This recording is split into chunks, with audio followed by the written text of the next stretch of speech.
കഴിഞ്ഞ ദിവസമാണ് അടൂർ കോട്ടുമുകളിലെ ഷിനാസ് മൻസിലിൽ നിന്നും അയൽവാസികളെല്ലാം പരിഭ്രാന്തരാക്കിക്കൊണ്ട് കടുത്ത വാക്കുതർക്കത്തിന്റെയും നിലവിളികളുടെയും ശബ്ദങ്ങൾ ഉയർന്നു കേൾക്കുന്നത്.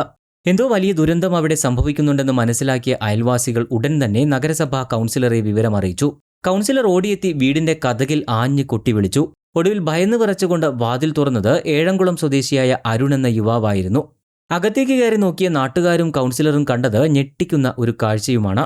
വീടിന്റെ സ്റ്റെയർകേസിന്റെ കൈവരിയിൽ ജീവനറ്റ നിലയിൽ തൂങ്ങിക്കിടക്കുന്ന 31-കാരിയായ ഷഹാന. അരുണിന്റെ മുഖത്തും ശരീരത്തിലുമാകെ മുറിപ്പാടുകളും ഉണ്ടായിരുന്നു.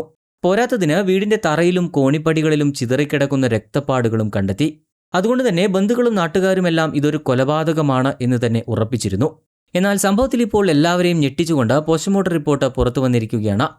വിവാഹിതയും ഒരു കുട്ടിയുടെ അമ്മയുമായ ഷഹാന കഴിഞ്ഞ കുറച്ചുകാലമായി ഭർത്താവുമായി അകന്നു കഴിയുകയായിരുന്നു. ഈ സമയത്താണ് ഏഴംകുളം സ്വദേശിയായ അരുൺ ഷഹാനയുടെ ജീവിതത്തിലേക്ക് കടന്നുവരുന്നത്. ഏഴംകുളം KCB ഓഫീസിലെ താൽക്കാലിക ഡ്രൈവറാണ് അരുൺ. ഷഹാനയ്ക്ക് അരുണുമായി നേരത്തെ തന്നെ അടുപ്പമുണ്ടായിരുന്നുവെന്നും ചിലർ പറയുന്നുണ്ട്. വിവാഹത്തിന് പിന്നാലെ അസ്വാരസ്യങ്ങൾ ഉടലെടുത്തതോടെ വിവാഹമോചന കേസ് കോടതിയിൽ നടന്നുകൊണ്ടിരിക്കുകയുമായിരുന്നു. തുടർന്നാണ് ഷഹാന സ്വന്തം വീട്ടിലേക്ക് എത്തുന്നത്. ഷഹാന ഒരിക്കലും ആത്മഹത്യ ചെയ്യില്ല എന്നും ഇത് കൊലപാതകമാണ് എന്നുമാണ് യുവതിയുടെ ബന്ധുക്കൾ ആരോപിച്ചിരുന്നത്. എന്നാൽ പോസ്റ്റ്മോർട്ടം റിപ്പോർട്ടിൽ അത്തരത്തിലുള്ള ഒരു തെളിവുകളും ലഭിച്ചിട്ടില്ല എന്നാണ് പോലീസ് പറയുന്നത്. കൂടാതെ യുവതിയുടേത് തൂങ്ങിമരണം തന്നെയാണെന്നും പോസ്റ്റ്മോർട്ടത്തിൽ പറയുന്നു.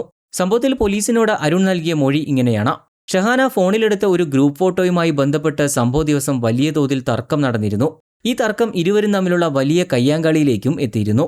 ഇതാണ് തന്റെ ശരീരത്തിൽ കണ്ട പാടുകൾ എന്നാണ് അയാൾ പറയുന്നത്. തർക്കമൂത്ത് പരസ്പരം ചോദ്യം ചെയ്യലിലേക്ക് കടന്നതോടെ രംഗങ്ങൾ കൈവിട്ടുപോയി. ഈ തർക്കത്തിനിടെ ഷഹാന പെട്ടെന്ന് മുറിയിൽ നിന്നും പുറത്തേക്ക് ഇറങ്ങിപ്പോവുകയായിരുന്നു.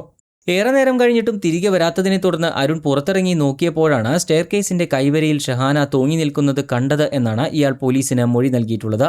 നിലവിലിപ്പോൾ അരുൺ പോലീസ് കസ്റ്റഡിയിലാണ്. ഇയാളുടെ മുൻകാല പശ്ചാത്തലവും പോലീസ് വിശദമായി അന്വേഷിച്ചു വരികയാണ്. കോട്ടയം മെഡിക്കൽ കോളേജ് ആശുപത്രിയിലെ പോലീസ് സർജനാണ് പോസ്റ്റ്മോർട്ടം നടത്തിയത്.